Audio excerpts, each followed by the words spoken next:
જય શ્રી કૃષ્ણ. રાધે રાધે. શ્રી કૃષ્ણ ગોવિંદ હરે મુરારે, હે નાથ નારાયણ વાસુદેવાય. જય શ્રી કૃષ્ણ મિત્રો. પહેલાં આપણે આગળ દ્વારકાનો મહિમા, ત્યાંની યાત્રા અને તેમના સહયોગ આપવાનું મહાત્મય, ગોમતી અને ચક્રતીર્થનું ઉત્પત્તિ અને તેની મહિમાનો પાઠ કર્યો હતો. ગોમતીમાં સ્નાન અને ભગવત પૂજાનો મહિમા એ આપણે પહેલાં આગલા વિડીયોમાં આ પાઠ કરી ગયા છીએ. હવે આપણે શ્રી દ્વારકા મહાત્મયમાં ચક્રતીર્થ તથા રૂકમણી હૃદયનું મહાત્મય કરીશું.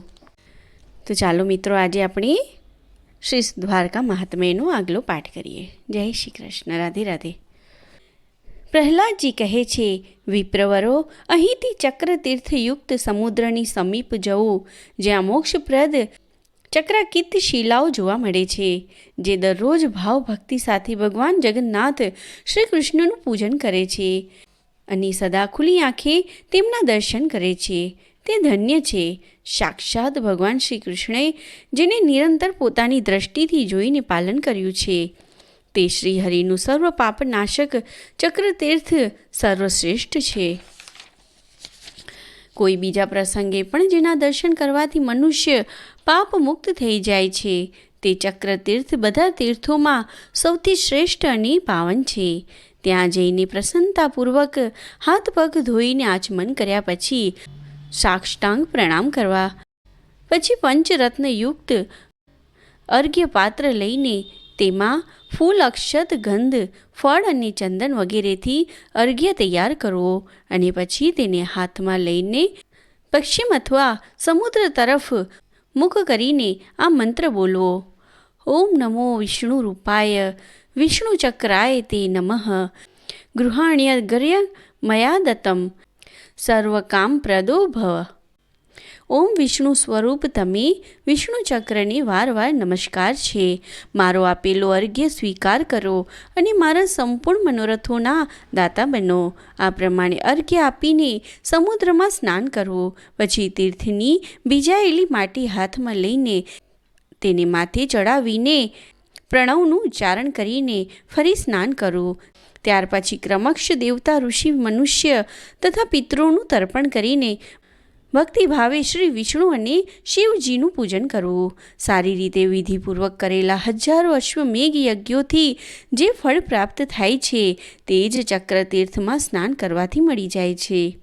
ચક્રતીર્થથી નીકળેલી ચક્રાકીત શિલા મનુષ્યો દ્વારા સદા પૂજવા યોગ્ય છે. તેમાં પૂજનથી ભગવાન વિષ્ણુનું સામીપ્ય પ્રાપ્ત થાય છે. મન, વાણી અને ક્રિયા દ્વારા કરેલા સઘળા પાપ ત્યાં સ્નાન કરવાથી નષ્ટ થઈ જાય છે. ત્યાંથી સુપ્રસિદ્ધ 7 કુંડ સમીપે જવું, જે સર્વ પાપોનો નાશ કરનારા તથા વૃદ્ધિ અને બુદ્ધિને વધારનારા છે. કળિયુગમાં તેની રૂકમણી રુદ્રના નામે પ્રસિદ્ધ થશે.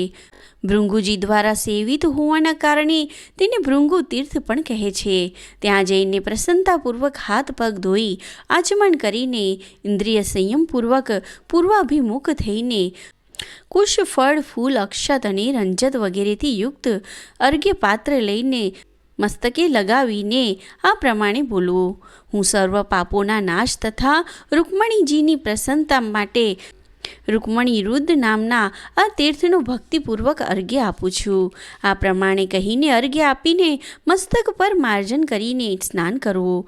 પછી ઋષિ, મનુષ્ય અને પિતૃઓનું તર્પણ કરીને બ્રાહ્મણ દ્વારા ભક્તિપૂર્વક શ્રાદ્ધ કરવું. પછી સુવર્ણ અને રંજત ચાંદીની દક્ષિણા આપવી.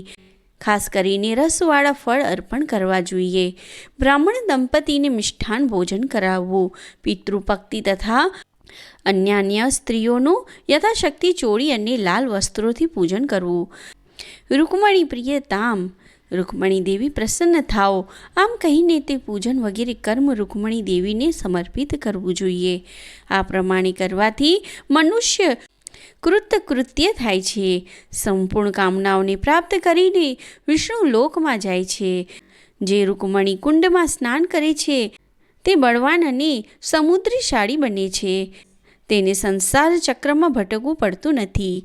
તે દુઃખ, શોક, પાપ તથા મહાન ભયથી મુક્ત થઈને ભગવાન વિષ્ણુના ધામમાં જાય છે. જય શ્રી કૃષ્ણ. રાધે રાધે. શ્રી કૃષ્ણ ગોવિંદ હરે મુરારે, હે નાથ નારાયણ વાસુદેવ. શ્રી કૃષ્ણ ગોવિંદ હરે મુરારે, હે નાથ નારાયણ વાસુદેવ. જય શ્રી કૃષ્ણ. રાધે રાધે.